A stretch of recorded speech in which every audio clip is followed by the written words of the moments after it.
எல்லாருக்கும் வணக்கம். இந்த நாளிலும் தேவனுடைய சட்ட புத்தகம், புதிய ஏற்பாடு, புதிய சட்டம், அப்போஸ்தலனாகிய பவுல் எழுதின 2 தெசலோனிக்கர் புஸ்தகம் 2வது அதிகாரம் 14-15 வாசிப்போம். நீங்கள் நம்முடைய கர்த்தராகிய இயேசு கிறிஸ்துவின் மகிமை அடையும் பொருட்டு எங்கள் சுவிசேஷத்தினாலே அந்த இரட்சிப்புக்கு அவர் உங்களை அழைத்தார். ஆகையால் சகோதரரே, நீங்கள் நிலை கொண்டு வார்த்தையினாலாவது நிருபத்தினாலாவது நாங்கள் உங்களுக்கு உபதேசித்த முறையை கை கொள்ளுங்கள். என்ன முறையை சொல்லி கொடுத்தாங்க? இரட்சிப்படைவதற்கு, தேவனை கண்டு கொள்வதற்கு, தேவனை அறிந்து கொள்வதற்கு ஒரு வழி முறையை சொல்லித்தராங்க. நாங்கள் உங்களுக்கு உபதேசித்த முறையை கை கொள்ளுங்கள். எல்லாவற்றுக்குமே ஒவ்வொரு முறை, ஒவ்வொரு வழிமுறை உண்டு. அந்த வழிமுறையை மாறாமல் அதை கடைபிடிக்கணும். அதனால தான் நாங்கள் உங்களுக்கு உபதேசித்த முறையை கை கொள்ளுங்கள். முறை தவறுனா என்ன ஆகும்?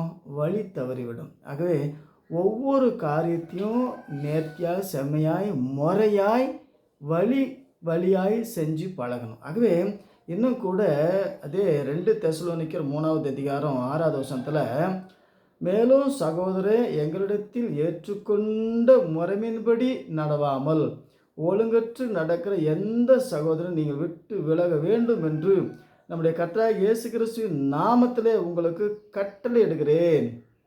எவ்வளோ தெளிவாக சொல்லப்பட்டது. எங்களிடத்தில் ஏற்றுக்கொண்ட முறைமையின்படி நடவாமல். அப்போ எந்த முறையில் ஞானஸ்நானம் எடுத்தாங்க? கர்த்தராகிய இயேசு கிறிஸ்து நாமத்தில், பிதா குமார் நாமத்தில். அது முறையற்ற ஒரு செயல். வேதத்தில் நமக்கு எப்படி வழிமுறை, தேவனுடைய திட்டத்தில், சட்டத்தில் சொல்லி கொடுத்த அந்த முறையை மாற்றக்கூடாது. மாற்றுறது யார்?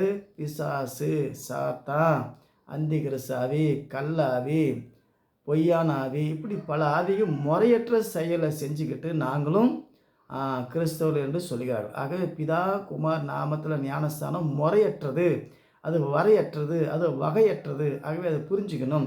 நாங்கள் உங்களுக்கு உபதேசித்த முறையை கைக்கொள்ளும். முறை தவறாமல் ஒவ்வொரு காரியத்தையும் செஞ்சு பழகணும். இது வரைக்கும் உங்களுக்கு அந்த முறை தெரியலனாக்கா, இந்த சத்தம், இந்த வழிமுறையை அறிந்து கொண்ட பின்னாடி, இந்த பகுதியை அறிந்து கொண்ட பின்னாடி நாம் சரியான முறையில் நல்மனம் பொருந்திருக்கிறோமா, தேவனுடைய வார்த்தையின்படி நம்ம அதை சரியான முறையில் கை கொண்டு இருக்கிறோமா, முறை தவறாமல் இருக்கக்கூடாது. எல்லாமே சட்டத்தின்படி, திட்டத்தின்படி, ஒழுங்கின்படி, முறையாக எதெல்லாம் முறையாக செய்யப்பட வேண்டுமோ அந்த முறையில் தான் செய்யணும். மாமான்ற ஒரு மனுஷனை போய் தாத்தானை கூப்பிட முடியுமா? தாத்தான்ற ஒருவரை போய் மாமானை கூப்பிட முடியுமா? எல்லாம் முறையற்று. அம்மாவில் போய் பாட்டின்னு கூப்பிட முடியுமா? மனைவி போய் பாட்டின்னு கூப்பிட முடியுமா? அப்போ எதெல்லாம் முறையாக செஞ்சு, முறையாக பேசி, முறையாக கற்றுக் கொடுத்து, முறையாக செய்யணும். ஒவ்வொரு காரியத்தையும் எந்தெந்த முறையில் செய்யணுமோ அந்தந்த முறையில் செய்யணும். ஆகவே கர்த்தராகிய இயேசு கிறிஸ்து நாமத்தில் ஞானஸ்நானம் எடுக்காத மற்ற முறையற்ற செயலை நீக்கி, இயேசு கிறிஸ்து நாமத்தில் ஞானஸ்நானம் எடுத்து பிதா குமார் நாமத்தில் கொடுக்கல, அது முறையற்றது, அவங்க வரையற்றது என்று அறிந்து கொண்டு, தெரிந்து கொண்டு சட்டத்தை அமல்படுத்தினார்கள். ஆகவே இந்த வேத வசனத்தை கேட்குற நீங்கள் இன்னைக்கு பிதா குமார் நாமத்தில் ஞானஸ்நானம் எடுத்திருந்தால் அது முறையற்ற செயல். இயேசு கிறிஸ்து நாமத்தில், கர்த்தராகிய இயேசு கிறிஸ்து நாமத்தில் ஞானஸ்நானம் எடுத்து முறையற்ற சகோதரரை விட்டு விலகுங்கள். பிதா குமார் நாமத்தில் யாரெல்லாம் ஞானஸ்நானம் எடுக்கிறாங்களோ அது முறையற்ற சபை, அது விட்டு விலகுங்கள் என்று கட்டளை இடுகிறேன். ஆகவே இந்த சட்டத்தை, திட்டத்தை மதித்து முறையாய் செயல்படுவோம். கர்த்தருடைய வார்த்தையில் சரியாய் செயல்படுவோம். கர்த்தர் உங்களை ஆலோசனை கொடுப்பார், ஆலோசனை கொடுத்து வழி நடத்துவார். மீண்டும் சந்திப்போம். வணக்கம்.